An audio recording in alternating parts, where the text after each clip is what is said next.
त ईरानी सरकारी मीडिया तरफ़ां तस्दीक कई वई आहे त इसराइल जे ताज़े हमले में 3 ईरानी एटमी साइंसदान शहीद थी विया आहिनि। ईरानी शहर ज़ंजान में इसराइली हमले में पाकिस्तान इनकलाब गार्ड जा 3 अहलकार शहीद थी विया आहिनि। डिप्टी गवर्नर लोरिस्तान जो चवणु आहे त ईरानी शहर खुरमाबाद में 4 इसराइली ड्रोन्स हमलनि में केतिराई माइक्रोक्राफ्ट तबाह थी विया। हीअ अहम ख़बर आहे जेका असां शेयर करे रहिया आहियूं त ईरानी सरकारी मीडिया तरफ़ां तस्दीक कई वई आहे त इसराइल जे ताज़े हमले में 3 ईरानी एटमी साइंसदान शहीद थी विया आहिनि। ईरानी शहर ज़ंजान में इसराइली हमले में पाकिस्तान इनकलाब गार्ड जा 3 अहलकार शहीद थी विया। डिप्टी गवर्नर लोरिस्तान जो चवणु आहे त ईरानी शहर खुरमाबाद में 4 इसराइली ड्रोन्स हमलनि में केतिराई माइक्रोक्राफ्ट तबाह थी विया। अफ़सोसनाक ख़बर खां अव्हांखे आगाह करे रहिया आहियूं त ईरानी सरकारी मीडिया तरफ़ां तस्दीक कई वई आहे त इसराइल जे ताज़े हमले में 3 ईरानी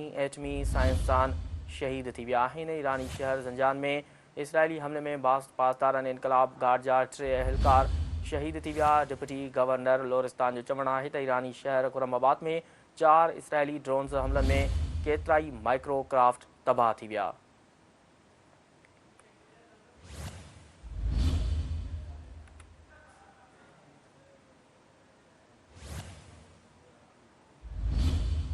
अफ़सोसनाक ख़बर खां अव्हांखे आगाह करे रहिया आहियूं त ईरानी सरकारी मीडिया तरफ़ां तस्दीक कई वई आहे त इसराइल जे ताज़े हमले में 3 ईरानी एटमी साइंसदान शहीद थी विया आहिनि। ईरानी शहर ज़ंजान में इसराइली हमले में पाकिस्तान इनकलाब गार्ड जा 3 अहलकार शहीद थी विया आहिनि। डिप्टी गवर्नर लोरिस्तान जो चवणु आहे त ईरानी शहर खुरमाबाद में 4 इसराइली ड्रोन्स हमलनि में केतिराई माइक्रोक्राफ्ट तबाह थी विया।